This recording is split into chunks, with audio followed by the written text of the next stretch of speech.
Bienvenue dans le Kundalini Club, l'espace où l'énergie rencontre la réalité. Mon nom est Émilie de Decker et ici on parle de Kundalini, bien sûr, mais surtout de comment l'intégrer dans ton quotidien. Comment réveiller ta vitalité, élargir ta vision et créer une vie qui dépasse ce que tu croyais possible. À travers des pratiques, des histoires, des interviews, des transmissions, ce podcast est vraiment là pour t'aider à t'expanser sans pour autant fuir la réalité, mais vraiment en l'habitant pleinement. Alors installe-toi confortablement et profite du voyage.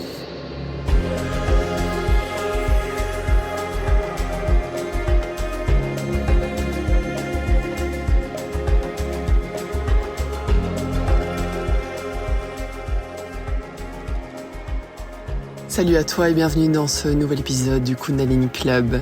Et avant de démarrer sur la thématique du jour, le partage que j'ai vraiment envie de te faire plus vulnérable, je veux juste te partager que l'enregistrement aujourd'hui se fait à l'image de beaucoup de choses dans ma vie, c'est-à-dire de façon très très spontanée. J'ai passé la soirée avec une amie et là je suis dans la voiture avant de rentrer chez moi et je me suis dit que c'était le bon moment. J'ai essayé de le faire une autre fois plus tôt aujourd'hui et il y avait énormément d'émotions. Je pense que je pleurais je pleurais à chaque phrase et aujourd'hui est une journée assez émotive, certainement prémenstruelle. Et donc j'accepte cette vague qui est présente et j'avais envie d'enregistrer l'épisode aujourd'hui parce que on vit dans un monde de perfection, de façade, de gens qu'on voit réussir, de fake. Et souvent, on voit pas ce qu'il y a derrière.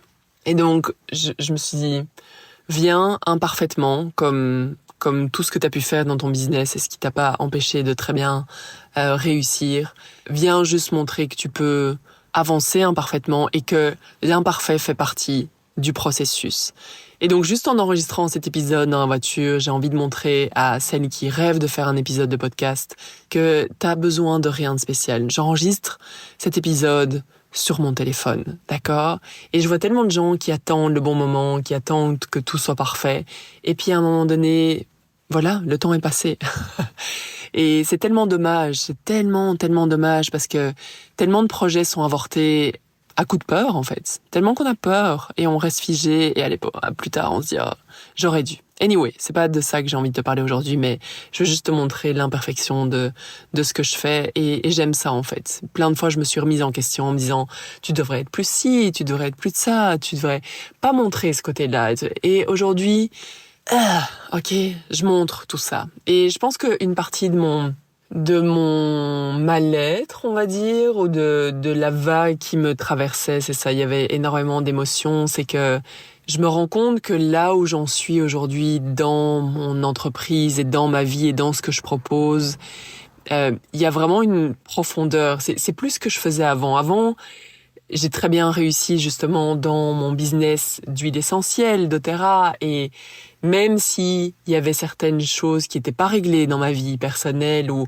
que j'avais un chaos, j'étais chaotique, que j'étais anxieuse, ça m'a pas empêché de très très bien réussir à côté. C'est comme si aujourd'hui, avec le programme que j'offre, l'accompagnement Satnam, Satnam, ça signifie la vérité et mon identité. Et aujourd'hui, je me dis, mais est-ce que tu vis vraiment dans ta vérité ?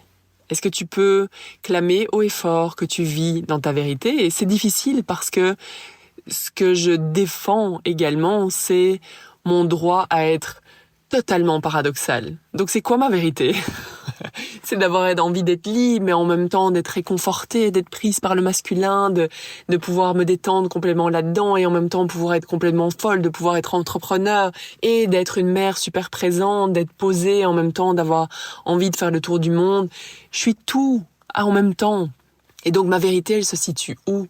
Je pense qu'il y a beaucoup d'émotions qui venaient parce que je me rends compte que même encore aujourd'hui, il y a des choses que j'ose pas exprimer. Il y a encore des peurs qui sont présentes. Il y a encore cette part qui a réussi à se conforter dans « Ok, mais en fait, t'es bien là. Là, t'es bien.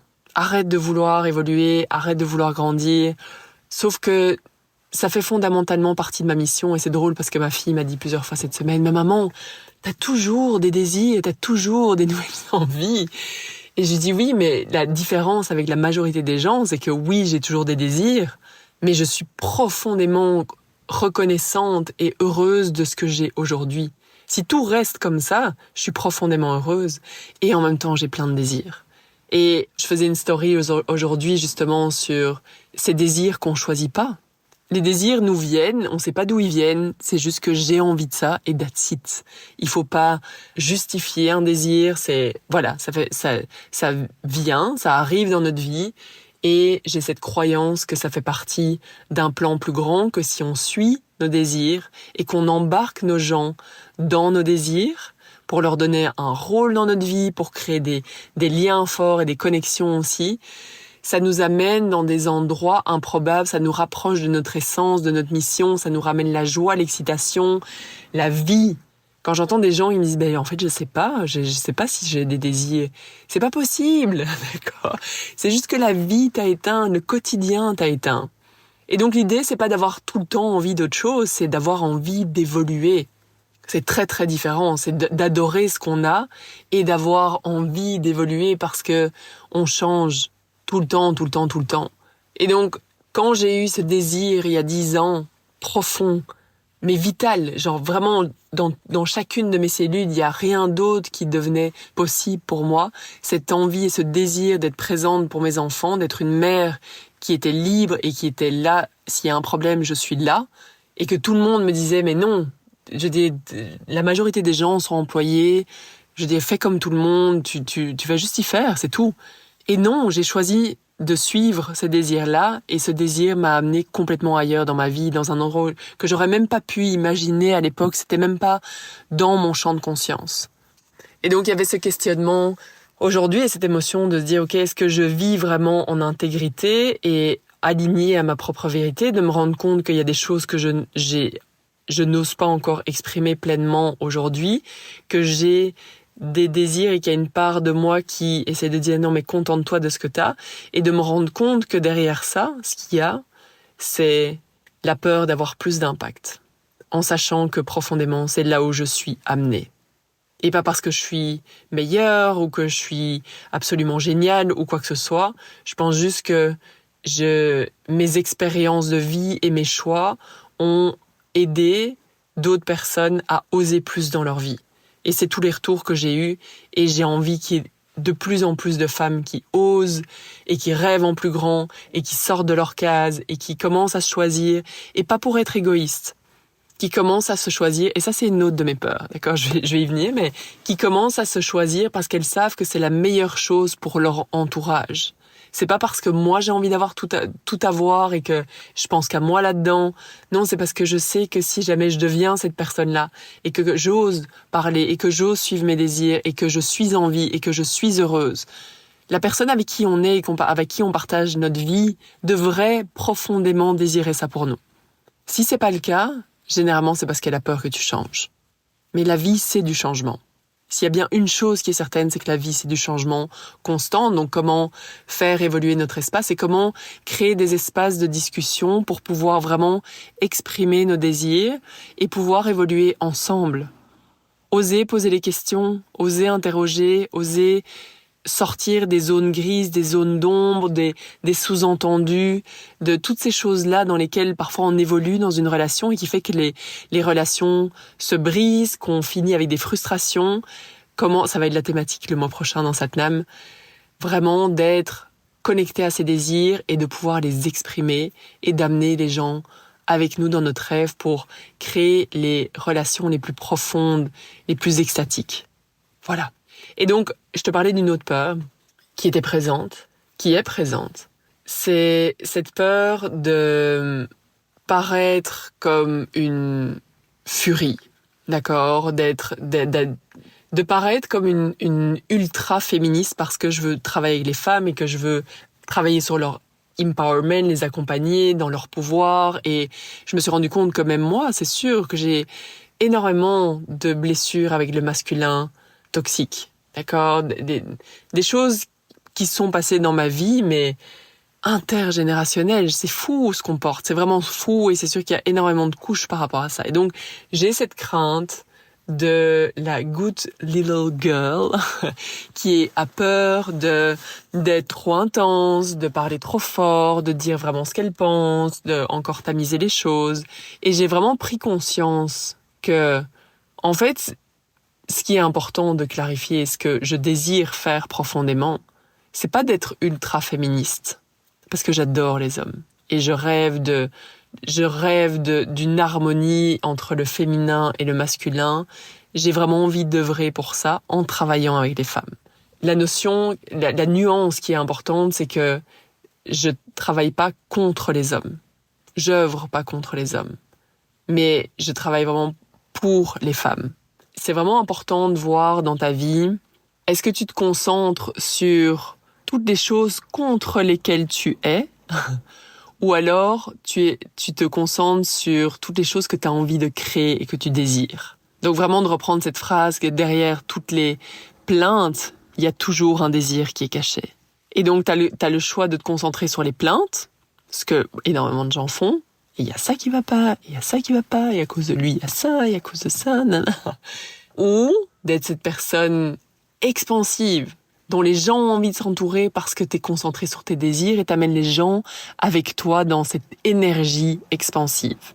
Et il y a quelqu'un qui a écrit sous une de mes vidéos sur YouTube, c'était assez drôle. J'avais partagé une pratique de yoga Kundalini et en dessous, il ou elle, je sais pas, a écrit « Ah, on en a marre de toute cette tendance New Age ». Et ça illustre parfaitement ce propos de gens qui passent leur temps, se disent « Tiens, j'ai du temps devant moi, je vais aller scroller sur YouTube, sur les réseaux, et je vais aller dire toutes les choses, aller commenter sous toutes les vidéos où il y a des choses avec lesquelles je suis pas d'accord ». Et je me dis, c'est incroyable. C'est complètement fou. Donc là, les gens vivent souvent de la frustration, sont pas bien, ont pas de temps, sont occupés, sont plein de choses. Et tu dis que tu vas passer du temps pour aller dire les choses avec lesquelles tu n'es pas d'accord. Donc c'est même pas un commentaire qui change le monde, qui change la vie. Et donc il y a cette part de moi qui a envie de rentrer dedans, qui a envie de réagir, la réacquer. Et puis après, je rigole, je me dis, ça illustre parfaitement ce qui se passe actuellement dans le monde. Donc pose-toi la question. Est-ce que tu passes du temps à vider ton énergie, à penser à toutes les choses qui vont pas dans ta vie, toutes les plaintes, tout ça? Ou est-ce que tu l'as créé et t'es connecté à ton feu et tes désirs et ce qui t'excite? Ce principe s'applique aussi, par exemple, si t'as des enfants. Donc, comme dans tous les foyers, on lutte contre les écrans. Voilà, je l'ai dit juste dans la phrase. On lutte contre les écrans. Sauf que plus je lutte contre les écrans, plus l'autre personne, l'autre énergie en face va aller presser pour faire une pression. Il va y avoir la pression contraire, d'accord? Ou alors, l'autre choix, ça va être de fuir ou d'éteindre son énergie, et c'est absolument pas ce que je souhaite pour mon enfant, d'accord? Je veux qu'il y ait des discussions et qu'on puisse grandir là-dedans, mais pas les étouffer. Et donc, on s'est dit l'année dernière, par exemple, que on voulait pas les inscrire à trop d'activités à côté de l'école parce que comme ça, on passait du temps en famille, on était relax et tout ça. Sauf qu'on s'est rendu compte que inévitablement, ils ont beaucoup plus de temps pour ne rien faire. Et donc vient la question des écrans. Alors cet été, on s'est dit, au lieu de lutter contre les écrans, c'est quoi mon désir en fait derrière ça? Donc il y a la plainte, vous faites trop d'écrans. Et il y a le désir derrière qu'ils aient une vie en fait, qu'ils connectent avec leurs amis, qu'ils aient des activités, qu'ils apprennent des nouvelles compétences. Ok, donc comment est-ce qu'on peut amener ça? On va trouver des activités qui vous plaisent. Et donc là, ils ont foncé à fond dans des activités qui les font triper, qu'ils aiment. Et donc, au lieu de passer mon temps à lutter contre quelque chose, au final, on va vraiment dans quelque chose de beaucoup plus positif. Donc tu vois la nuance entre les deux. Donc, l'enregistrement de ce podcast, c'était déjà une expérience de juste exprimer ce qui est présent. À partir du moment où je mets des mots sur les challenges que j'ai vécus aujourd'hui, je me rends compte que l'énergie commence à bouger à l'intérieur de moi. Je sens que c'est plus comme une casserole à pression ou que j'arrête de tourner en boucle aussi les choses. En fin de journée, avant de rejoindre mon ami, j'ai fait une chose, en fait, vraiment, au niveau du travail. J'ai envoyé une newsletter aux personnes qui sont sur le Kundalini Club. Donc, le Kundalini Club, c'est mon studio de yoga. Et puis, d'un côté, j'ai pas envie de l'appeler juste un studio de yoga parce que au final, c'est bien plus que ça. C'est vraiment un club où les femmes se connectent pour oser plus, pour amener plus de vie dans leur vie, pour s'éclater, pour s'écouter, pour cultiver l'énergie vitale toutes ces choses-là. Et donc, il va y avoir des pratiques de Kundalini. Donc, c'est mon studio qui existe déjà depuis 2 ans maintenant. Je l'ai mis en pause pendant 3 mois. J'avais besoin de retrouver vraiment le sens de ce que je faisais. J'ai beaucoup de scorpions dans mon thème. Et donc, pour moi, c'est un besoin vital de transformer les choses. Si jamais à un moment donné, ça fonctionne plus pour moi, j'ai besoin de changer les choses. Et là, il y a 2 semaines, j'ai vraiment vu et compris là où j'avais envie d'amener le studio. Une des choses les plus importantes pour moi, c'est que ça aille vraiment au-delà de mes partages et des pratiques que j'y dépose. Je comprends à quel point l'impact de la communauté est importante. Et donc, avec toutes les peurs que j'ai eues aujourd'hui qui émergeaient, la peur d'avoir plus d'impact et la peur d'oser faire ce changement au niveau du studio, de décider d'y aller malgré tout, j'ai quand même envoyé officiellement cette newsletter, j'ai créé l'espace communautaire, et je sens à quel point c'est expansif à l'intérieur de moi. C'est là où j'ai souvent mes réponses, c'est de sentir, une ouverture malgré la peur. Et je pense que c'était le 4e jour de ma randonnée, donc j'ai fait un épisode de podcast, tu pourras voir dans les anciens épisodes. C'est vraiment de voir comment est-ce qu'on peut avancer malgré ce paradoxe à l'intérieur de nous, cette peur, cette terreur, et en même temps savoir que c'est la direction à prendre. Et donc je suis extrêmement excitée du Kundalini Club, de sa nouvelle version, qui démarre en octobre. Il y a un bonus extrêmement spécial. J'avais dit que j'arrêtais tout ce qui était business, accompagnement business, et en même temps, j'ai vraiment senti cet été que c'est quelque chose que j'adore profondément. C'est juste que j'ai plus envie de focuser mon business là-dessus. Et donc, pour les gens qui prennent l'abonnement annuel sur le club, vous allez avoir accès automatiquement à mon Kundalini Business Club.